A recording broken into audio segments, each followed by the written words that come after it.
फुरीअ फुरीअ तलाउ, हे हिकु सिंधी पहाको आहे। पहाको यानी प्रोवर्ब। हे हिकु सिंधी प्रोवर्ब आहे, फुरीअ फुरीअ तलाउ।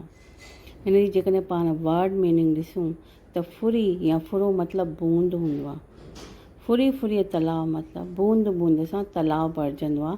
पाण हिन जी वर्ड मीनिंग ॾिसूं त इहा ई थींदी। मतलब छोटे छोटे एफर्ट से आप कुछ बड़ा अचीव कर सकते हैं। नंढियुनि नंढियुनि कोशिशुनि सां तव्हां कुझु वॾो हासिल करे सघंदा आहियो। दशरथ मांझी नालो त ॿुधो ई हूंदो तव्हां। हिकु बिहारी मज़दूर हो, गया ज़िले जे गहलोर ॻोठ में रहंदो हो। हिकिड़े ॾींहुं पहाड़ ते कमु पियो करे। संदसि जोइ फाल्गुनी हुन जे लाइ मंझंदि जी मानी खणी वई। किरी पई, धकु लॻुसि। हुनखे इस्पताल वठी वञण जी ज़रूरत पई। इस्पताल हुई वज़ीरगंज में, जेको आहे उतां खां 50 खां 60 किलोमीटर परे हो उहो ॻोठु। गुज़ारे वई।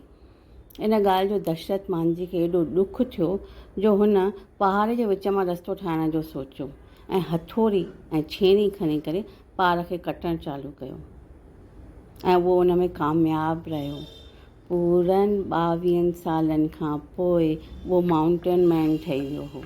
उन पहाड़ खे खोटे करे पार मां रस्तो कढी वरितो हो, जेको उन जे ॻोठ खां वठी करे वज़ीरगंज ताईं रस्तो 50 खां 60 किलोमीटर हो। उहो पहाड़ खे कटे करे विच मां रस्तो ठाहिण सां महज़ 15 किलोमीटर रहिजी वियो।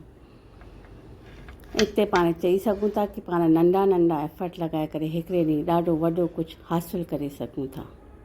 पहिरीं मूंखे ईअं लॻंदो फुरी फुरीअ तलाउ मतिलबु नाणे सां ई रिलेटेड हूंदो आहे।